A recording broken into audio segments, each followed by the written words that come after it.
Hey guys, welcome to our YouTube channel ITI electrical Gyan. तो friend, आप लोगों को पता होगा कि बहुत सारे कंपनी अपने भारत में अप्रेंटिसशिप के लिए हर महीने बहुत मात्रा में वैकेंसीज निकालती है। तो बहुत सारे जो कैंडिडेट जो ITI पास करते हैं या पहले से ITI करके रखे हुए हैं, तो वो लोग सोचते हैं कि जाके मैं अप्रेंटिसशिप कर लूँगा तो मुझे नौकरी मिल जाएगी या इससे आसानी होगी। ठीक है, क्योंकि आप लोग को पता है कि अप्रेंटिसशिप करने से कंपनी वाले 1 साल तक रखते हैं, उसके बाद वो लोग निकाल देते हैं। वो लोग कोई भी जॉब ऑफर नहीं करते हैं कि आप अप्रेंटिसशिप कर लीजिए मेरे यहाँ 1 साल, तो मैं आपको परमानेंट जॉब दे दूंगा। तो इस वीडियो में देखेंगे कि अप्रेंटिसशिप करने से क्या क्या आपको हेल्प मिलती है और आने वाले दिनों में क्या आपके साथ फ़ायदा हो सकता है। तो पूरी वीडियो को अंत तक देखिएगा। वीडियो शुरू करने से पहले आप सभी से निवेदन है, चैनल पे न्यू है तो प्लीज़ सब्सक्राइब कीजिएगा। हम लोग बहुत ही नज़दीक है 20,000 सब्सक्राइबर के नज़दीक, तो आप लोग प्लीज़ सब्सक्राइब कीजिएगा। नए चैनल पे आए हैं तो लाइक भी कीजिएगा वीडियो को, ठीक है। और ज़्यादा से ज़्यादा अपने ITI छात्रों को जरूर जोड़िएगा। तो देखिए, आपका अप्रेंटिसशिप बहुत सारे कंपनीज आपके भारत में कराया जाता है। PSU कंपनीज हो गया, आपका इलेक्ट्रिसिटीज़ कंपनी हो गया, अलग अलग जगहों पे बहुत सारा आपका अप्रेंटिसशिप का फॉर्म निकलता है। तो जो फ्रेशर होते हैं या पहले से करते हैं, तो देखिए, आप जब आप लोग का सिलेक्शन हो जाता है अप्रेंटिसशिप में, आपका मेरिट बेस पे सिलेक्शन होता है। अप्रेंटिसशिप में 1 ईयर का कोर्स होता है ये अप्रेंटिसशिप आपका। और बेसिकली इसमें आपका क्या होता है कि आपको पर्टिकुलर सब्जेक्ट पे प्रैक्टिकल करना होता है। ठीक है, आपको एक ये नहीं होता है कि आपका कोई सिलेबस रहता है कि आपका डेली पढ़ाया जाएगा आपको थ्योरी, उसके बाद आपको प्रैक्टिकल कराया जाएगा, ऐसा नहीं होता है। आपको जा कर के वहाँ पे डेली आपको ड्यूटी करना रहता है एक तरीके से। और जो पर्टिकुलर कंसर्न मान लेते हैं कि कहीं कहीं रेलवे में, मैंने दोस्तों से बात किया कि इंसुलेटर का वर्क है तो आपको डेली जाके इंसुलेटर का वर्क करना होगा। किसी का मेंटेनेंस का वर्क है तो किसी का मेंटेनेंस का वर्क करना होगा। मान लेते हैं कि कोई भी कंपनी में आर्मेचर बनाया जाता है तो सिर्फ आपको आर्मेचर बनाना पड़ेगा।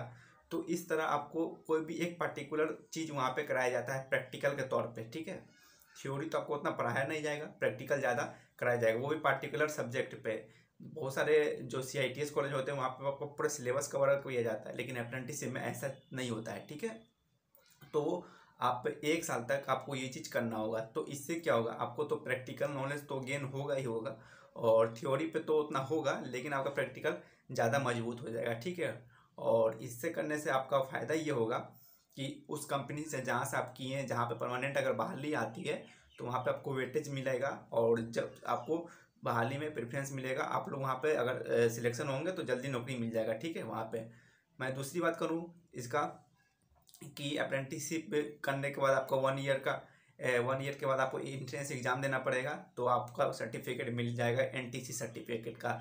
लेकिन इससे फ्रेंड क्या होता है कि अगर आपके पास तैयारी एकदम कंप्लीट है तो आपको नहीं जाना चाहिए। ठीक है, आपके पास अगर कंप्लीट तैयारी है कि हाँ मुझे 1 साल में नौकरी मिल जाएगा, तो आपको 1 साल वहाँ पे जाने लैप्स नहीं करना चाहिए। वहाँ जाने के बाद आपको, चूँकि आपको पता है कि गवर्नमेंट अगर जॉब चाहिए तो नॉन टेक्निकल टेक्निकल सारा सब्जेक्ट की तैयारी करना पड़ता है, तो वहाँ पे जाने के बाद ये सारा चीज़ तैयारी नहीं हो पाता है। ठीक है, आपको तो ड्यूटी करना होगा, प्रैक्टिकल करना होगा, तो आप नॉन टेक तो समय दे नहीं पाएंगे, मैथ थ्योरी रीजनिंग ये सब पे।